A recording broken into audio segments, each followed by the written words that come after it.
Welcome back to the Daughters of the Moon podcast. We're happy that you can join us for another week. We certainly are. And today we have Nicola Amadora with us.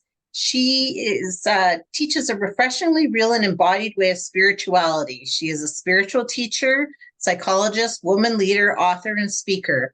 For 3 decades, she has been guiding thousands of people worldwide in retreats, sessions, events, and trainings. Nicola is the author of Nothing But Love and Love Unleashed, How to Rise in a World on the Edge. She is passionate about the great tuning and turning in people's lives and our world. So welcome, Nicola. It's really nice to have you on our podcast. Yes, thank you for joining us. Well, and I wanted to thank you for inviting me. And I love especially that you're here as the mother and daughter and doing this together. That sets an example for our world. It's wonderful. Thank you. Thank you. Thank you. Yeah, it's been a nice journey for us to be able to share this together. We've always been fairly close growing up. I mean, we had some teenage angst things, but otherwise we've always been the best of friends. So this just seemed like a good next journey to take in life. So, and can you tell? Thank you.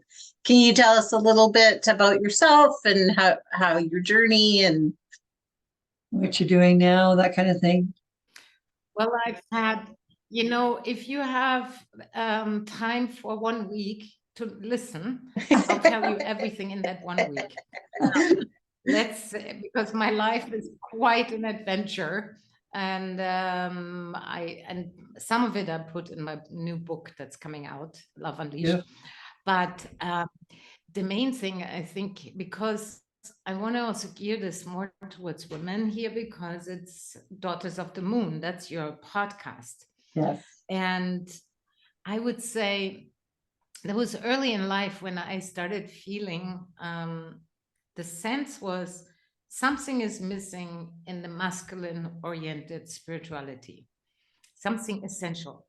And I was a Buddhist teacher, I became a Sufi teacher, and I had well-versed in all the world traditions, the spiritual traditions, as well as being a psychologist. And it was so natural that women started coming to me and wanting to have, sessions or retreats. And I was feeling like something is missing very much. I couldn't just sit there in this transcendence. The word transcendence is a very masculine oriented way. That works for many men, but I could feel women need a different way. And slowly I was finding more and more beyond just, the common women's spirituality that has to do with we do card readings, like in the olden days, the witches and the gypsies, and we love that kind of stuff, right? Mm-hmm. And I could feel that there was something deeper that was calling, that went beyond just the transcendence approach, where you find, in the Christian tradition, it would be like find God in heaven, right? Go out, you find God in the afterlife. Yeah, that's when you will be happy if you have not sinned too much. Yep. Sorry for any Christian that, I'm just putting it a bit more rough there. But I liked also the Buddhist tradition and I think it's important to have the mindfulness, it's very important, and to be more aware, to become more present, to see what is and not constantly reject it and be in struggle with what is. All these things are important. There's no doubt. And the Sufis, I love the Sufi dancing and many things. And I also was in India, where I was with a Hindu master, and she was a woman.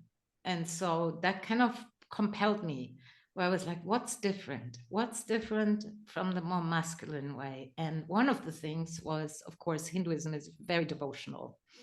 It's the prayer to the many gods and goddesses. So here, at least, we had some more goddesses.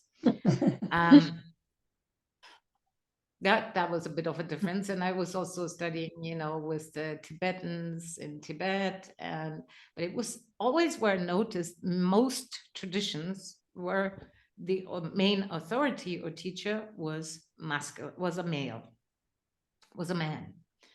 And I was like, yeah, there is something missing. Just looking at how we treat the earth is the mother. So how can we say mother in Latin means mater? Yeah. How can we say that matter doesn't matter in the more Yeah. it's say the mother who birthed you in this case for your daughter here, Right. you don't matter. Right. This didn't add up anymore to No, me. And I like this was a direct reflection of how we treat the earth, but also how we sit on a meditation cushion, but at the same time don't know how to relate in a more conscious manner. And so I thought there's a big split there. And at some point, I mean, many things happened in my life, and I had incredible mystical awakenings and all that. And I worked always, in therapy and being a psychologist. I felt the shadow was very important to integrate and to address. But something happened, and it was in a cave where I realized I was sitting there for 3 days and 3 nights, and it was a very deep, deep cave in the earth. And suddenly it was like lightning just struck. It was this feeling, oh my God, the divine is here. It's in the body. It's matter. The earth is the divine. And this is not just a concept. It was like the feminine is immanence. It goes into the body. It lives through the forms, through the animals, through the plants. And that sounds like we all know that in one way or another, but to really experience and live in that interconnectedness with all life, recognizing that every squirrel you meet is part of the mother, is part of her. Right. Every ant you want to kill is part of the mother. Yeah. That's a nice way to put it too. It is. And yeah. And I got shown what is actually feminine spirituality that goes beyond the bubble bath and taking good care of ourselves, which is important, but it's not the essence of it. And I kept digging for it and searching for it. And I found like teachings that were buried since centuries. Because if you add, the witch burnings happened. There are many things that happened to oppress women, but also female teachers, healers, midwives. So the ancient wisdom got buried deep. With it, teachings that were always transmitted orally to those who were ready to hear and ready to see. And this led me to really deeply search for, okay, so what are the core teachings of the feminine path? And I realized at some point, it is all the other way around. It's upside down of what we've been taught and what, classic religion has taught. And it goes beyond the tarot card readings, and it goes beyond the herbs. They're all important, but there's something so much more profound that I felt no wonder they oppressed that teaching and that way, because it's the greatest power there is. It's like it's a power that can unleash so much when we as women access that life power. And so what I teach now is like it's the path of enlightenment instead of the path of enlightenment. Because the path of enlightenment is what the feminine way is, to come fully alive in every way. And there's so much more to that, but I want to not just talk. I want to invite you, of course, to have, to bring something in. But I feel like, for me, what I realized is like it makes a huge difference to women that I teach that are on the path for a long time already. It just turns the world upside down, inside out, and then it resonates so deeply at the core that women feel like they have come home. And finally, they can act in the world as they always knew in their hearts is what's true, but Well, couldn't put the words to it, But I think as women too, we have an emotional side that we show with the knowledge that we also have, right? And the masculine side doesn't show that side so much. So with the spirituality, I find being a woman, because we have all those different things that we allow to flow through us naturally, that, yeah, we have lots to say. And we have lots of things to do to teach women to be their own people, be themselves. Yeah, Be true to them. it's one aspect. It's one aspect of that. Of course, there's Yes. the whole liberation that needs to happen is already underway. Yes. Women are opening their mouth. That's for sure, and I think that's absolutely crucial. But what I noticed most women don't know is how to connect to the life power. And, Yeah, that's true. but that requires you are landing in your body, you're home in your body, and you're home with your own emotions, and you learn how to navigate them in a healthy way, and you home in this place where you are in a way that feels like you're really connected to the source. Yes. And therefore also with each other. And most women don't know how, because there's a deep suffering in women that I see. There's a sense of like something is missing. There's a disconnect, to being really here. It's a disconnect to not quite feeling a sense of separation. You know that probably too, that sense of separation. Here's my soul, here's my humanity, and what do I do? And then you get taught in many ways. You get taught, go to the higher self and do your affirmations and visualize or whatever. But that's the masculine way. In the feminine, there is no higher and lower self. Yeah, I think all to her. Yeah, and I think it's really important too, like my practice, what I'm trying to learn now is about being present in my body, and I feel like that's some of what you're saying is, in order to feel and hone into your body, you have to be present. You have to be like attention. Like I think as women, our minds are so busy because we're trying to mother, or we're trying to teach, or we're trying to work, we're trying to take care of the home. We're almost become like a martyr. And so then we don't take that into ourselves to just be present with ourselves, to quiet that mind, to embody the things that we need to give us that peace. The peace. Exactly. Okay? Yeah.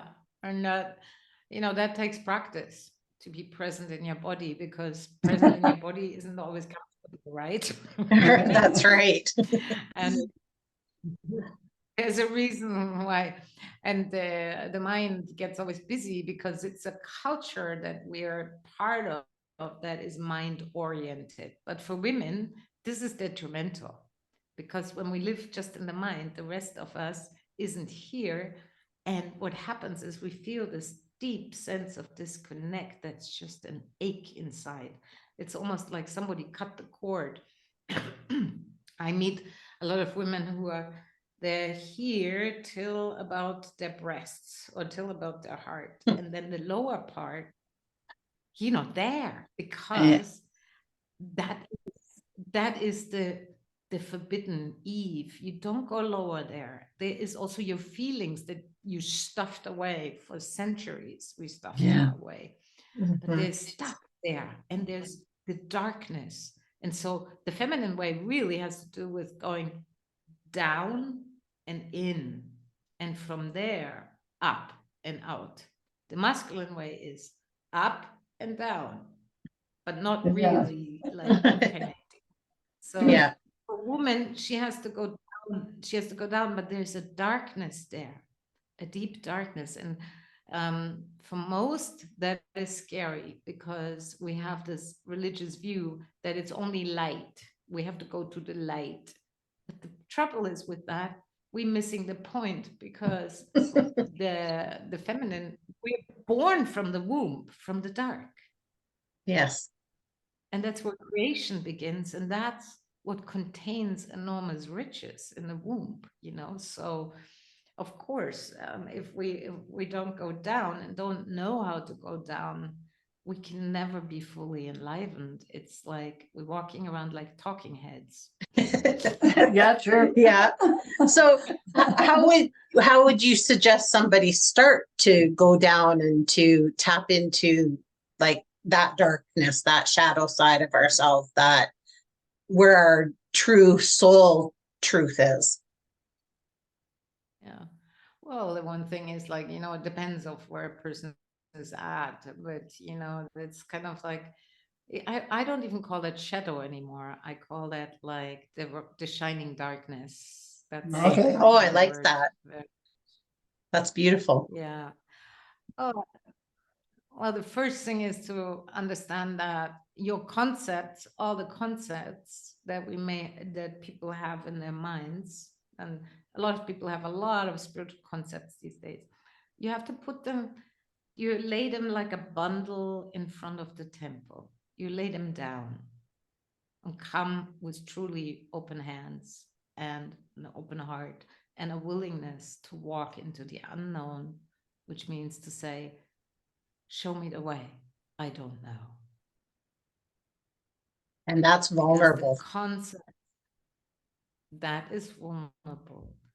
And whether, it starts with that prayer to something greater that, it breezes us all the time, but we don't like so much to surrender to something greater in any case, but to ask that, show me humbly, really, and with maybe devotion to ask, show me the way Yeah. home, Yeah.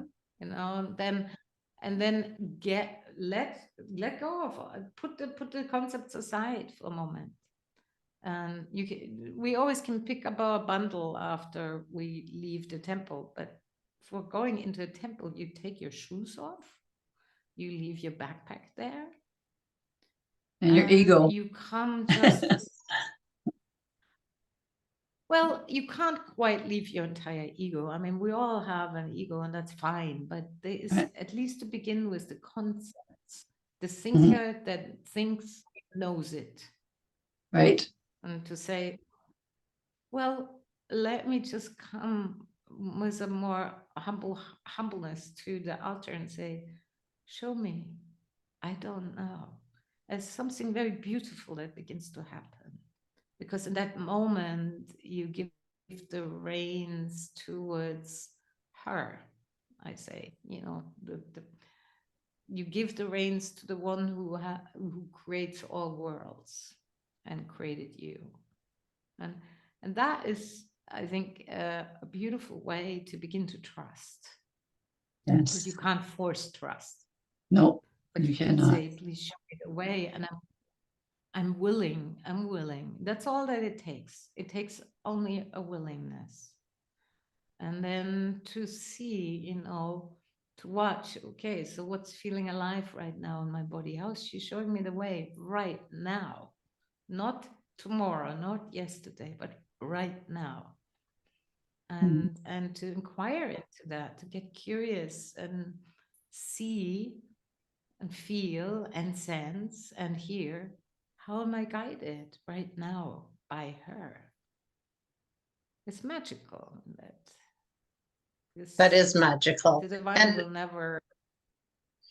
I think that people just like don't realize always that we all have our own path to what it is that Should be doing. we should be doing and where we should be going. And so I like by what you said is you're giving that up to the source and saying like, show me which path is right for me. Because I don't know that one path is right for everybody. I think we all have our different aspects and niches with it that make us who we are on our spirituality path. Yeah. And we travel many paths in a lifetime as well. You know? Yeah.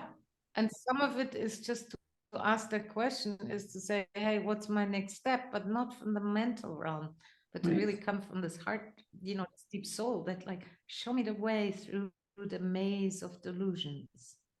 Where's the red thread here? You know, and then one step and the next step and the next step, because it doesn't get revealed all at once. It never does. No. But there's an internal turning that happens, and then of course the requirement is, then are you willing to listen? Are you willing to see, to hear, to feel? And then the third element is, are you willing to take action on it? You know? Yes. And you know, some of it that gets shown on this path, you know, when there's also this mistaken spiritual concept that if the further along you are, the more you can control and manifest and your desires and everything. But that's not really true. That's a whole other thing. But the deeper way is to say, you know, she will, if you really take her hand, you really want to come home. This is like, it points back to, I think, a beautiful, if I can segue into the Nana story. You have heard about the Nana story, right? Well, no, I don't think I have. Was the goddess. So she was the goddess of heaven, and she came to earth, and she had all the powers of a goddess. And they said, you know, you want to be the goddess of the earth, you have to undertake, if you want to be united, heaven and earth, you have to undertake a journey into the underground. So Inanna, I mean, I'm going to shorten the whole story, but Inanna said, Inanna said, okay, let's do it. I have all the powers, no problem for me to go into the underground. What she didn't know is that every gate she had to walk through deeper. At every gate, she had to leave one of her powers. She had to leave some of her jewelry. She had to leave some of her clothing. And the deeper she went, the more she lost all her powers, the heavenly powers. So this is it's a very profound story. In its essence, it says a lot about the feminine path. So she had to lose it all and become, what are we when we are born? Helpless human bundles. She had to become totally vulnerable, totally naked, helpless, had no more powers. And we feel like that, you know, and then we try to scramble it back and all that. And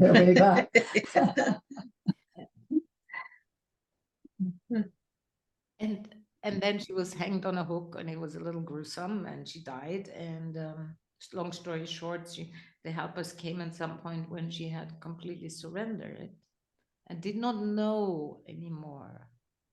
She did not know anymore, nothing. She was a nobody and nothing. And she hung on this hook. And at some point came the helpers and brought her the nectar.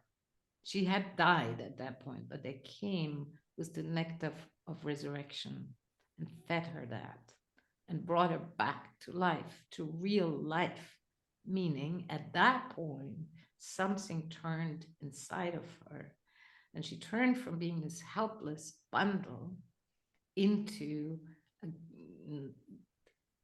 fully incarnated human being. Beautiful. Soul also blossomed forth. And first then was she allowed to come forth from the underground, and heaven and earth were united through her. And she was the goddess of the earth as well. And beautiful. that is, I think, the journey of a soul incarnating fully as a human being, that takes quite a bit, I would say. Yeah. And I think it, for me, when you were saying the story, it makes me think that we want to find out who we are and what our purpose and what our spirituality is to go into ourselves before we die, right? We don't want to just live this life just being and doing and not really embodying who we are meant to be and what our path should really be along the way. Was the message I got from that anyway. You bet. The joy, or we want the joy in our life, and that comes through being ourselves. Yeah. Beautiful. Yeah, and being truly alive, not walking dead. Yeah, and here in this life to fulfill. I mean, you can see many are walking around with there's no more aliveness in their eyes. When this aliveness comes, it's the spirit in matter. It has unites in matter, and I think that's the beauty of the feminine way, because in that moment we live it through our hands, through our actions, through our words, through our feet, and the way we act in this world. And thereby, we have the power to change a whole lot. More than we can even imagine. Yeah, we definitely do have that power. It's just that so often, like you said, like we've been oppressed as women for so long that so often, well, and it's not just women that are walking around that way. There's just so many people in the world that are walking around and their light has just dimmed so much that they're really truly just existing as a human form on the earth without actually feeling and being present on this earth. When you see it too, you start going, why? You really do. When you see a scenario around two people or one person, what they're doing, you do have to go, why would they stay and do that? Why are they not enjoying their life? Like, release yourself from your burdens and come alive. You can see it, like you said, in their eyes when you're talking to them. It's sad. Yeah, I mean, there's sometimes it's not so easy to release yourself from your burdens, That's right. And unless you do the work, it doesn't leave overnight. All the traumas that we have and in the world, it's something. I mean, I work also, I'm a trauma therapist too, and I just see it's mainly that holds it back. But if you work through the trauma, then you're also more home in yourself. So it's both ways. But the thing happens when people don't do the work. That's when it gets so stuffed up inside, and then nobody. It's like disassociation. Nobody's home anymore. And literally, what I've seen, the soul starts leaving too, because the house is full of shite.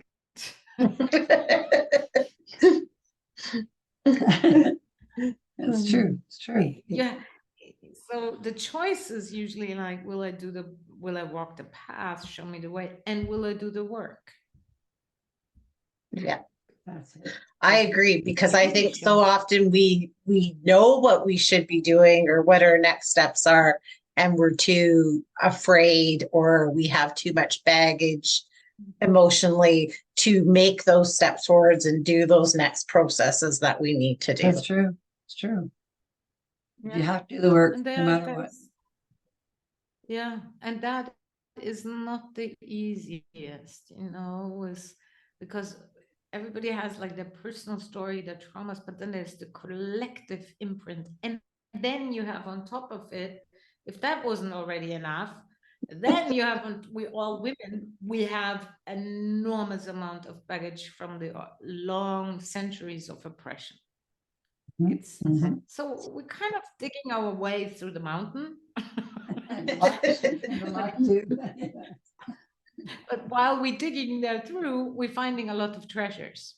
So I want to just say to everyone who's listening, this is not just hard work. It's also you find the treasures when you go into those places that scare you. and you can't cut off your fear. You shouldn't. You're human. You have fears. It's normal. There's nothing to go beyond fear, but to go through it, yes, that's the way then, and knowing there is always something. I find, for example, fear contains enormous riches if you really meet fear, because in fear, as you know, it's a lot of aliveness in there when it gets set free. Oh, yeah. There's in grief, you find a lot of love. I mean, you wouldn't grieve for somebody if you didn't love them. And sometimes it's just the heartbreak that opens the heart even wider to greater love. That's true. That is very true. And you have to experience it. You have to live it. Yeah. I see women actually, we have I remember, a long time ago, a master said to me, be glad you're a woman in this life. I said, why? He said, to be honest with you, he said, women have a much easier time to connect than men. They can go home much faster than men. I said, why? And he said, well, it's simple. We men, we need a lot of traditions and rules and so, because we pretend we are so much more advanced. He said, we have much more work to do. The women, if they just, he was so cool, Tibetan master, and he said, the women have a natural connection. It's like a sixth sense that's embedded in us. Because I said, why do we have that? Because you have to raise children, you birth babies, you go through childbirth, and you need to care for another being from the get-go, and he said, there is a natural connection cord that men, they have to work at it. So I'm not saying women are better. I'm just saying what he said is like, it's easier for women to be spiritually connected and emotionally connected. True. Yeah, it seems that's true. I don't know. When I was raising the kids, like I tried to make sure that my son saw the feminine side of things, because I wanted him to, like, when he got hurt or something, and he's, well, I can't cry. I said, you can't. You cry, like, it's important that you feel those things, but I mean, so many other people, I heard them say, be a man, grow up, sort of thing. But no, it was like, you have to let them feel their emotional side too, so they can learn as they go along. It's okay to be with them too, right? It's Yeah, it's beautiful that you taught that to your son. That's really wonderful. That's such a gift. Thank you. You know what part was really part that was really good about it was when he got married, he poured a bath for his wife, and he warmed up her towel, and he spread petals of roses to the bathroom to her and things like that. And she told me about this, and she said, thank you so much. I went, whoa, that's cool. That is cool. That's really precious. That's, it helped him to have his heart open and to love. I mean, what a gift, really. I think, that's the feelings that lead us more to the heart, and you helped him with that. So, and therefore he treats his woman much better and puts rose petals on the path. I mean, really, it's beautiful. Went in her water too. So like, nice. Bye, Dean. You did a great job, Mama. You did a great job, Mama. That's wonderful. Yeah, I think I think sometimes it comes down to actually honoring also the mothers and the women who do so much labor in this world without having the recognition. I see this even, when as a feminine teacher, it's like, if I had a man who did the same, he would get all the credit. It's so wired in us, and if we shift yeah, it started with, a physical doctor. The women go and trust that doctor instead of the woman who's also a doctor. Yeah. I think it's like we often is when we don't recognize that we continue the patriarchy in unconscious ways and praise the man, put him on the pedestal, and a woman of equal standing, of equal, even sometimes more knowledge and capacity. Nah, that was just my woman's doctor. Mhm. Yeah. Yeah. Yeah, it's And I absolutely think if we start, because there was centuries of, like, the witches were burned, and we were so degraded the whole time that we don't even know anymore how to actually honor woman and Yes. us as women, but also mothers. And I think this is the great time of the turning, where we're rising and saying, okay, we're going to turn this around now. It's time. It's really time. time. Way past time. it definitely is. It really is. Yeah. Yeah. So how do we get in touch with you, or how do people get in touch with you and know where to find you and what all you do? Can you tell us that? That's easy. It's just my name, nicolaamadora.com. Very easy. And you can also, you just go to my website. That's a little bit of a huge website, unfortunately. But you can take many roundabouts in there. It's kind of a whole universe unto itself, but I have online courses, I have live retreats, I have a lot of wonderful things in my upcoming book, and so it's very easy to find. Just type my name in and it shows up, really. Perfect. Very exciting. You're writing your book. It's very exciting. You're writing a book. Go ahead. Yeah, it's finished. It's actually gonna come out 8th of December. So it's beautiful. a long road. Bravo. Nice. Bravo. Nice. It's called Love. Yeah.